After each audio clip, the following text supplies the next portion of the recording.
I was recently asked by a friend at dinner what I thought about the assisted dying bill currently making its way through the UK Parliament, and I could only give him an honest answer. I just didn't know. I hadn't read the bill, I hadn't given the topic much thought. I could only offer a cursory opinion based on what I thought the bill might be about. Now, this led to a discussion of how we think what we think and how we go about deciding what we think. And it was this conversation that I had in mind when I recently received a comment asking how to be more structured and orderly in their thinking. This person had read a lot, they knew a lot of different things, but they had trouble synthesizing what they knew into a coherent position. It should come as no surprise to any student who has read They Say, I Say by Gerald Graff and Kathy Birkenstein that this work has single-handedly improved the quality of my thinking. I'm going to show you why your thinking needs to be a conversation, what the three positions you can take on a position are, the two most important questions that your thinking must answer, how to strengthen your argument against naysayers, and why you should write even if you aren't academic. So first, the book. They Say, I Say is a textbook on the art of academic persuasive writing. And its central premise is that all writing is a conversation between what you want to say and what other people have already said. And the work that you're producing is joining this discourse. They describe how and when to make certain academic moves to make your points powerfully, and also provide the writing templates you can use to make those moves. Now, if you're a student of any kind, this is worth a read. It's going to improve your writing, but I think it can do much more than that and also improve your thinking. As is explained by the authors, writing is the act of thinking. And so I think that many of the tools that apply to clear writing also apply to clear thinking.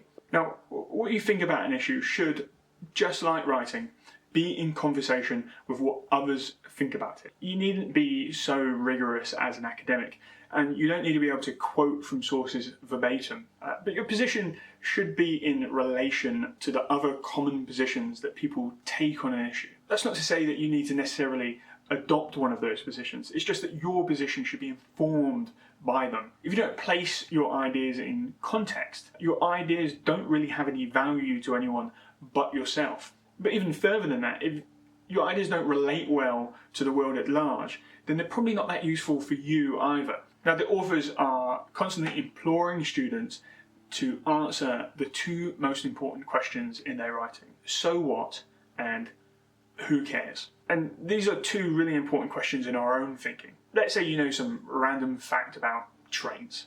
The pound cost of a mile of train track, for example. Now, on its own, the fact isn't that interesting unless you're really into trains. And so it's through answering the so what question that we relate it to your position, and now we know why you mention or need that fact. If you're against the expansion of the train line, you might use that fact as evidence against further development. And if you're for train travel, you might think it's a reasonable cost or that it needs to come down. So by answering that so what question, we learn something about what we think. Following on with who cares relates what you think to what everyone else thinks and enters you into the existing conversation. It links that knowledge to the position you're taking and then the consequences of that position. You can use the who cares question to know how to update or transform your position based on the information you've just read. So with our example, if you've just learned that train track per mile is very expensive, you might actually ask so what and who cares and end up changing your mind. More about that later. Now, if you really want to be a good thinker, it's not enough just to take a position on an issue. You also need to develop your own idea about that issue. If you just agree or disagree, you aren't saying that much of interest to anyone or to yourself. Just internally, the thought, I agree or I disagree, is susceptible to confirmation bias and doesn't really help you learn anything. And the book here helps us explaining the three positions that you can take in your writing and how to develop them. So if you agree with something, you need to add something, either an insight of your own or by connecting it to some other idea. I agree that train infrastructure is too expensive and it is hampering our economic development. Adding an insight of developing the idea. I agree that train infrastructure is too expensive. That's because of political backroom dealing to make money out of land purchases. Now I'm connecting one position to another position. These ideas are linking. And this development is exactly how you relate all of these different pieces of information that you know. It's what weaves together your thoughts into a cohesive idea. Now, if you're going to disagree with a position, you need to have a reason. No one cares if you disagree if you can't provide evidence. And you can't really be sure that you disagree for a valid reason if you don't have any evidence of your own. I disagree that train infrastructure is too expensive. Landowners deserve to be compensated fairly. That's an interesting position, and it's an act of thinking about your position. I disagree that train infrastructure is too expensive because I own a rail supply company is an example of a bad reason to disagree. And look, if you can be honest enough with yourself to realise that you disagree because of a flawed reason, like your own personal interest, you're well on your way to clear thought. Now, the final position that you can take is the ambivalent position. Now, ambivalence about something isn't the same as saying, I don't know.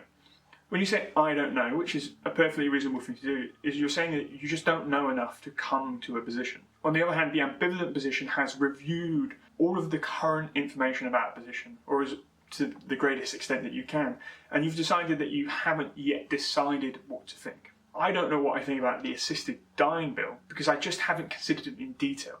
That's an I don't know. I'm ambivalent about religion because even though I've read a lot of work about it and I've had lots of conversations about it, I still haven't managed to draw a cohesive conclusion. And knowing the difference between those 2 points of view is very important. Now, in academia, an argument that doesn't acknowledge objections to its thesis and deal with them seems arrogant, out of touch, and poorly researched. Now, you will strengthen your own thinking and your ability to relate your thinking by similarly anticipating objections to your position. And if you don't do this, you'll find that you are easily embarrassed by people who are more informed on the topic than you are. It's also a great way of discovering that you don't know quite as much as you think about something. If you feel like you have a fairly black and white view on something, that's a sign that you aren't aware of enough objections to your position. If you think it's obvious that train track construction is the way forwards, then you haven't considered the issue in enough detail. Clear thought is often nuanced, and those shades of grey demonstrate a well-considered position. Now, if you, in the process of considering objections, do so honestly and fairly, you might hit a big stumbling block, which is an objection that you can't answer. And what most people do here is they ignore it. They entrench their beliefs and they find some reason to discredit it. And what you should do is quite simple but remarkably hard, and that's you should change your mind. You shouldn't go into any issue with a preconception of what you think. And of course, we all have our proclivities, especially when it comes to politics and religion, but that shouldn't prevent you from being open to the idea that a compelling argument could change your mind. Really high quality thinkers can seem like they're entrenched in a position, when actually that consistency in viewpoint comes from long consideration and long strengthening of that position. You'd find that their mind changes far more often on things that they're less well versed in. And if you can't answer a compelling argument against your position, maybe you need to change your position. Now, I think it's a natural conclusion from this discussion that writing really is the best tool for thinking. Thinking necessarily requires this iterative process and careful consideration of what you've decided and what you've yet to decide. Trying to do all of that iteration and careful consideration without writing is going to require a huge amount of focus and effort, and is often beyond us, and writing is a way of making that easier. Writing quickly identifies the deficiency in our ideas, because taking them from the vague recollections in your mind to the written word demands a greater deal of precision. There's no need for your writing to be particularly formal or academic. You can just take a pen and paper and start writing about something. And actually this sort of free-flowing ideas and consideration is very powerful. Writing to think is a private tool, and without the need to publish, you can ignore referencing and extremely thorough research. You can just focus on trying to synthesize what you know, identify what you don't know, and then go looking for evidence either to support or deny that conclusion. Yes, you can do all of that without writing, but it really is the best tool for the job.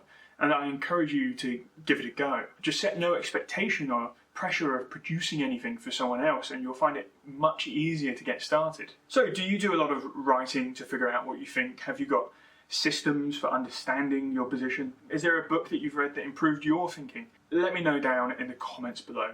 I hope that you found this discussion of they say, I say helpful, and you'll take some of these ideas away with you to have better, more structured thoughts. And if you like this, then you probably like my Substack, which you can find in the description below. For now, my name is Harry Smith, and this is Pages to Practice.